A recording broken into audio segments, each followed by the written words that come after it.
Hello.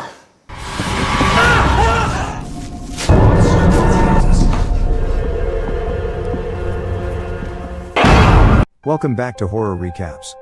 In a few seconds, you're going to listen to a frightening tale narrated by me. Fear awaits you. Watch out and take care. David Van Owen drives to his new house, talking with his daughter Jessica on the phone. He asks his daughter to open the door for him, and soon Jessica is seen standing by the door. The two walk into the house, and David leads his daughter into the kitchen. Upon seeing the fridge and stove, Jessica asks if the last people who lived in the house had left them, and David tells her they came with the house. Then David opens a closet in the house and finds a banknote. He shows the note to his daughter and tells her that he saw it on the ground. Jessica appears rather excited, even though she still thinks it's a weird discovery. At dinner, Jessica tells her father about her boyfriend Zach Kennedy, and that he wants the two of them to meet. Finally, it's time for Jessica to leave. Her father thanks her for being around and helping him move into the new house. Then Jessica gets into her car and takes off. While driving, Jessica calls her boyfriend Zach and informs him that she is on her way back. She tells Zach she's very much worried about her father, who still appears to be struggling with getting over a divorce. The next morning, David meets Alan from Twin Palms Landscapes, who has come to check out his house and see what needs to be done. David tells Alan he wants to put in his septic by himself, and Alan promises to be back in a week's time. David's friend Mark comes over and the two friends sit by the pool, chatting and drinking beer. David tells Mark about his plans of doing his septic himself, and Mark tries to convince him to hire someone to handle that, but David insists he'll do it himself. As soon as Mark leaves, David goes to the backyard with a shovel and starts to dig. Soon, he discovers a wooden box buried in the ground. He opens the box and sees some bundles of money and a fresh corpse of a man dressed in a suit inside the box. Frightened, he quickly closes the box and moves back. He opens the box the second time, but he is still unable to stand the sight. He opens it a third time, and now he manages to get a bundle of money from the box. He covers the box and returns back into the house. At night, he gets out of the bed and steps out of the house, feeling suspicious. But there is no one outside, so he returns to his room and closes the door. At work, a colleague named Richard greets him and tries to start a conversation with him, but David is not interested, so he tells Richard that he's tired and has got a lot of things to do. Then Mr. Wu appears and informs David about his team's extraordinary performance. Mr. Wu leads David to his new office as the project manager, and asks David if he is still able to meet up with their next deadline. David gives a positive response. Mr. Wu encourages David to take a few personal days off if he needs it, but David tells him everything is under control, and informs him that he needs to leave work early today so he can go to the bank and take care of something. At the bank, he lies to a staff member that he has inherited $2 million in cash from his uncle. The man tells David about some of the inconveniences he may encounter while trying to make such a big deposit, and advises him to ask his uncle to put the money into a trust fund. David says he'll try convincing his uncle. At night, David is seen counting the money in his room, and it turns out to be over $3 million. He hides the money in the closet in his room and locks it. Later, he soliloquizes and considers reporting to have seen such a huge amount of money. But he's convinced he doesn't have to make such a report. While in bed at night, David hears an unusual sound and gets out of bed. He picks up a weapon and steps out of his room. But when he doesn't see anyone, he makes himself a cup of tea and then steps out of the house. He hears the sound again, and his cup of tea falls from his hand. But then he figures out that the sound is probably just cats. He returns back inside the house, checks the closet where he kept the money and closes it. He turns off the light and sees a ghostly figure, which has some resemblance to the corpse in the box. David runs out of the house in fear. Then he returns to the spot where he discovered the buried box. He opens the box, steps in and confirms that the corpse is still in the box. He even shakes the hand of the corpse to confirm that the man is indeed dead. In the morning, he wakes up and his hands and feet are stained with some dirt. He screams, and then gets out of the bed. He prepares for work, makes himself some breakfast and leaves. At the office, Mr. Wu informs him that his team has to push out the update 2 days early, and if he is able to do it then he's a shoo-in for project manager. Later, David is at the restaurant with Mark, who easily notices that David looks disturbed. David, however, tries to pretend that everything is fine before finally admitting that he has a lot currently going on in his mind. Then he gets up and leaves the restaurant.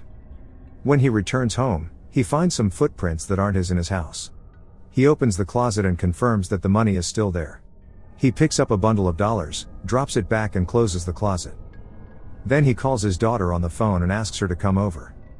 Jessica arrives shortly afterwards, and David tells her that he needed someone to confide in. He tells her that something has just happened and he could be potentially sitting on a whole lot of money. David ends up not telling his daughter the truth about what he saw. Before leaving, Jessica promises to bring her boyfriend Zach so that the two of them can meet. Once Jessica is gone, David opens the closet and checks for the money before cleaning the footprints on the floor. Later that night, he stares out through the window and finds a figure walking unsteadily outside. He gets a knife from the drawer and goes out. He doesn't see anyone outside, and then he returns to the closet in the house. He packs the money into a bag and returns it to the buried box. He covers the box and hammers some nails into the cover. Later in the office, Mr. Wu asks David for updates on the project he's working on, and he assures Mr. Wu that it's going well, and that he's not distracted by his divorce. Back home, Mr. Allen calls and informs David that he would stop by on Friday. David then goes to the backyard, opens the buried box, searches the corpse and finds a wallet and some keys. Back in the house, he turns off the light and then the dead man appears, says hello in a frightening voice, and moves toward David, who wakes up from sleep to discover it's a dream. David tries to get out of bed and some hands grab his legs from under the bed. But then it turns out that everything that has happened is a dream, and now he's finally awake. He looks under the bed and there's no one under there. He calls a colleague at the office and informs her that he's not feeling too well and that he won't be coming to the office today.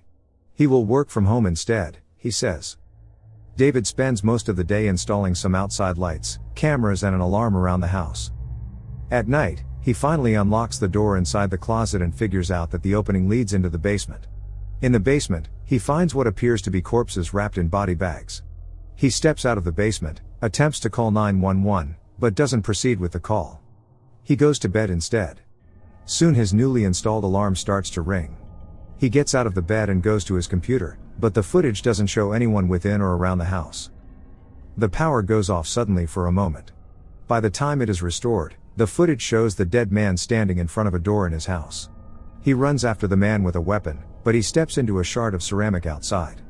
It's raining, and David walks unsteadily to the buried box and confronts the corpse. David wakes up later in the morning to discover that he's just spent the night in the box with the corpse, and he's covered in mud. He's equally late for work. So he quickly cleans himself, gets dressed for work, enters his car and takes off. But then he sees the dead man in the box standing nearby. He halts the car, steps out of it and goes after the dead man. He watches the man run back and enter the box.